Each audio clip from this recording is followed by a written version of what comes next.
The making of Germany and Italy, यानी Germany और Italy का यूनिफिकेशंस कैसे हुआ। यूनिफिकेशंस कहने का मतलब कि उस समय 1848 के दौरान जर्मनी और इटली के छोटे छोटे रीजन्स जो है वो बटे हुए थे और उन रीजन्स पे अलग अलग डायनेस्टी एरिस्टोक्रेटिक ग्रुप्स का कंट्रोल था, शासन था।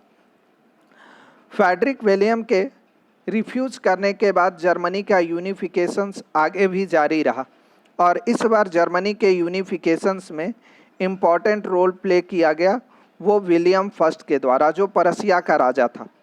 विलियम फर्स्ट ने क्या किया कि अपने मिनिस्टर्स, जो इसका मिनिस्टर्स था ऑटो वान बिस्मार्क, इसकी मदद से 7 ईयर्स के अंतर्गत इसने 3 लड़ाइयाँ लड़ी और उन तीनों लड़ाइयों में ऑस्ट्रिया, डेनमार्क और फ्रांस को हराने में सफलता हासिल हुई।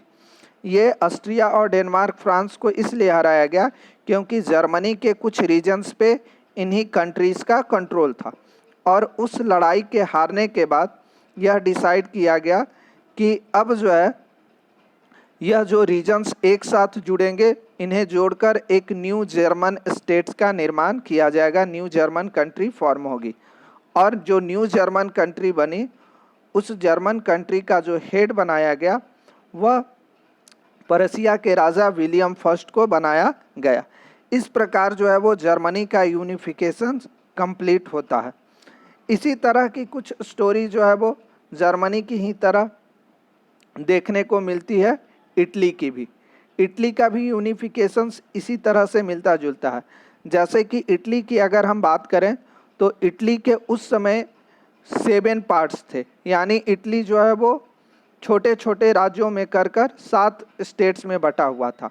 और अगर इस प्रकार से देखा जाए तो केवल एक स्टेट सर्डिनिया पीडमोंट को छोड़कर बाद बाकी जितने भी इटली के क्षेत्र थे उन पे किसी दूसरी जो है कंजर्वेटिव और एरिस्टोक्रेटिक ग्रुप्स का शासन था।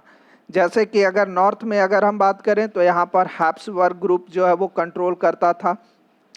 सेंट्रल इटली का जो रीजन था वहाँ पर पोप लोगों का कंट्रोल था और वहीं साउथ में जो इटली का पोर्शन था वहाँ पर बोर्बन डायनेस्टी का जो है वो कंट्रोल था। सर्डिनिया पीडमोंट का जो शासक था, जो इटालियन था, इसने एक महत्वपूर्ण भूमिका निभाई इटली के यूनिफिकेशंस में। 1830 में जियोसेपी मैज़नी के द्वारा जो प्रयास किया गया था यूनिफिकेशंस का, उसके लिए उसने यंग इटली नाम की संस्था, सीक्रेट संस्था को भी फॉर्म किया था। उस संस्था के असफल हो जाने के बाद यह काम जो है शुरू किया गया।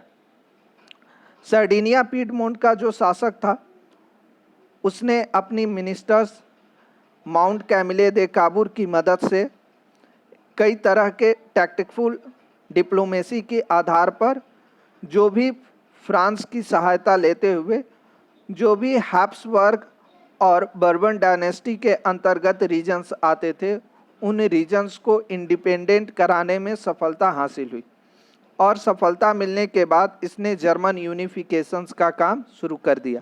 और जैसे ही जर्मन यूनिफिकेशंस का काम कंप्लीट हुआ, सर्डिनिया पीडमोंट का जो शासक था जिसका नाम विक्टर इमैनुअल सेकेंड था, उसे ही पूरी जर्मनी का विक्टर इमैनुअल टू जो सर्डिनिया पीडमोंट का शासक था उसे ही इटली का नया किंग जो है वो बनाया गया।